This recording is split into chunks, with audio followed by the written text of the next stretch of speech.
Saya rasa pengajaran bahasa apapun yang lebih menyerap ialah kalau digunakan bahasa itu sepenuhnya. Tapi kalau kita pecah-pecahkan dia, itu menimbulkan kekeliruan nanti.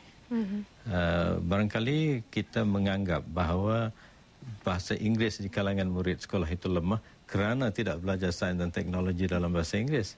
Itu satu kepercayaan, barangkali tidak benar, barangkali juga benar, tak tahulah. Tapi kalau saya menggunakan pengalaman saya belajar bahasa Inggeris sebagai orang dewasa pun, tidak daripada bangku sekolah lagi. Jadi tidak ada sebab mengapa orang tidak boleh menguasai bahasa Inggeris walaupun dia tidak belajar mata pelajaran lain dalam bahasa Inggeris. Jadi akhirnya kita harus melihat balik bagaimanakah pendekatan kita terhadap pengajaran bahasa Inggeris itu. Maknanya pendekatan itu yang penting? Yang penting, ya. Saya terfikirkan sekarang umpamanya, satu waktu dulu orang galak sangat mau menggunakan hanya apa yang dipanggil direct method untuk mengajar bahasa Inggeris. Tetapi sebagai pelajar bahasa Inggeris di negara bukan Inggeris, matlamat kita bukanlah untuk menjadi kita ini sebagai penutur bahasa Inggeris di England sana. Di England sendiri pun berkecamuk sebutan bahasa Inggeris dia sebab dia mengikut tidak mengikut apa yang dipanggil standard English. Jadi tidakkah mungkin kita ajar dengan menggunakan juga translation method, kaedah terjemahan pada waktu-waktunya. Kalau tidak nak mengajar perkataan sophisticated umpamanya. Macam mana nak mengajar sophisticated dengan secara direct tadi? Susah betul. So dia tak boleh dilukis. Tak boleh ditunjukkan benda. Ini namanya sophisticated. Oleh sebab itu lebih baik translation saja.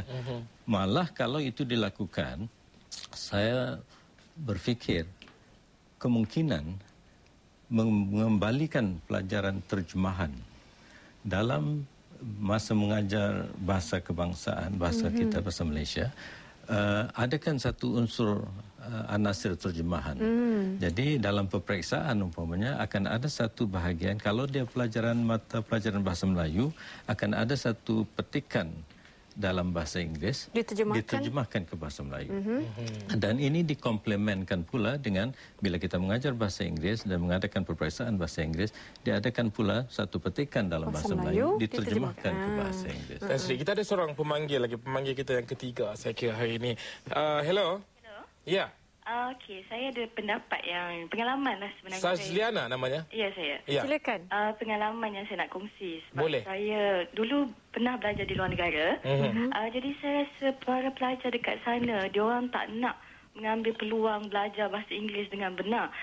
Sebabnya kebanyakan mereka macam yang pemanggil sebelum ni tadi kata, dia orang lebih suka berkumpul dengan rakan-rakan daripada Malaysia sendiri berbanding dengan orang lain yang lebih gemar berkongsi pengalaman dengan pelajar-pelajar antarabangsa kan.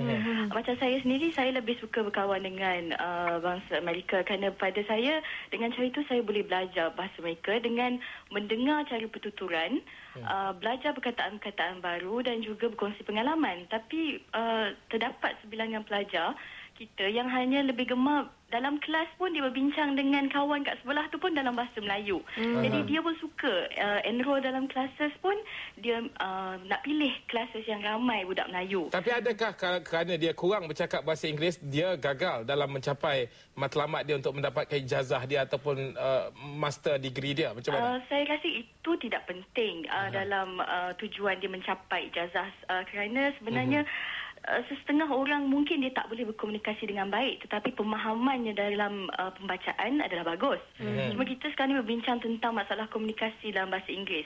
Ramai orang yang boleh menulis dalam bahasa Inggeris dengan baik, tetapi gagal untuk berkomunikasi dalam bahasa Inggeris dengan orang lain.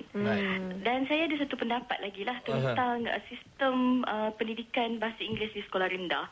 Saya rasa Kementerian Pendidikan seharusnya memikirkan cara yang lebih seronok untuk mengajar bahasa Inggeris ni kepada pelajar-pelajar sekolah rendah.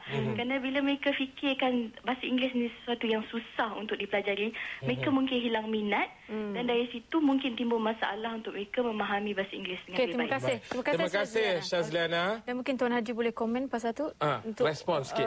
Menghidupkan suasana yang gembira dalam mempelajari bahasa Inggeris. Setuju benar kata apa nama tadi? Syazliana.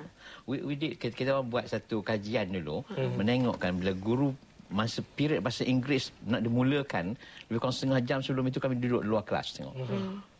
3 orang, 4 orang, 5 orang keluar kelas. Pergi bilik air lah, apalah macam-macam helah dan sebagainya kerana guru bahasa Inggeris coming up. Kepada setengah orang Melayu, terutama bila dia minta bercakap, itu satu pengalaman terutama budak-budak yang rather traumatic. Traumatic ni apa nama? Trauma. Rasa macam rasa terkejut pun ada, takut pun ada campur. Rasa takut lah. Rasa tu nak pergi bilik air lah apalah. Jadi mustahak sekali. Saya pastikan pengalaman saya ada 2. Satu yang praskul, melatih guru praskul. Satu lagi melatih orang dewasa. Kita orang melatih 16 bahasa dulu di Universiti Hawaii. Dan mereka ni semua dah tak tahu langsung bahasa itu ya. Bagi kedua-duanya caranya pendekatannya lebih kurang sama juga. Dia orang kena banyakkan latihan mendengar, biasakan dulu, lama-lama boleh dia orang bercakap. Tan Sri, ada 2 isu yang saya terbaca dalam soal baru-baru ni yang dibangkitkan. Pertama tentang technical English. Yang katanya kalau pelajar-pelajar kita dah masuk ke IPT, spinal cord tu dia tak tahu sebenarnya adalah tulang belakang. Dan satu lagi ada juga berita yang mengatakan kita wajibkan saja kelulusan bahasa Inggeris ini supaya orang belajar-belajar baru tahu ini adalah penting. Pandangan Tan Sri. Saya bersetuju dengan pandangan itu dan saya juga bersetuju dengan pandangan yang disampaikan oleh pemanggil tadi. Tapi masalahnya di situ, kalau dia tidak bercakap bahasa Inggeris sesamanya, itu bukan masalah pengajaran bahasa Inggeris. Bukan artinya pengajaran bahasa Inggeris kepada dia dulu itu tidak berkesan. Tapi itu masalah motivasi. Dia lebih gemar bercakap bahasa Melayu umpamanya dalam kampung Melayu di universiti-universiti di luar negara itu. Begitu juga dengan orang tidak begitu gemar belajar bahasa Inggeris umpamanya kerana gurunya. Kalau guru itu seorang guru yang tidak dapat memotivasikan, pengajarannya tidak ceria, marah-marah saja misalnya. Jadi dengan sendirinya dia mematikan motivasi murid untuk belajar. Jadi masalah itu masalah kesamping, bukan masalah pengajaran bahasa itu sendiri. Dan banyak tidak dimanfaatkan sebenarnya dari segi penemuan-penemuan dalam linguistik umpamanya. Umpamanya mempelajari bahasa Inggeris, saya rasa akan lebih memberikan kepercayaan kalau didrillkan dulu menggunakan teknik contrastive analysis. Jadi masalah orang tak berapa mau bercakap bahasa Inggeris itu kadang-kadang masalah psikologi. Dia merasa malu kalau bahasa Inggerisnya tidak betul. Saya waktu belajar dulu umpamanya menyebut salah. Kataan bas di Alustar itu ada town service katanya, route 1, route 2, route 3. Saya mengatakan route. Lalu saya diketawakan, tak apalah itu proses pembelajaran. Tetapi bila saya ke Amerika, itulah caranya. Mereka mengatakan route. Kita kena berhenti dulu untuk berita terkini. Kemudian kita sambung balik tentang tajuk kita ni, antara martabat dan tuntutan teknologi. Kita sentuh sedikit tentang teknologi itu. Bahasanya adalah bahasa Inggeris. Kita bersama rakan tugas di Bilik Berita.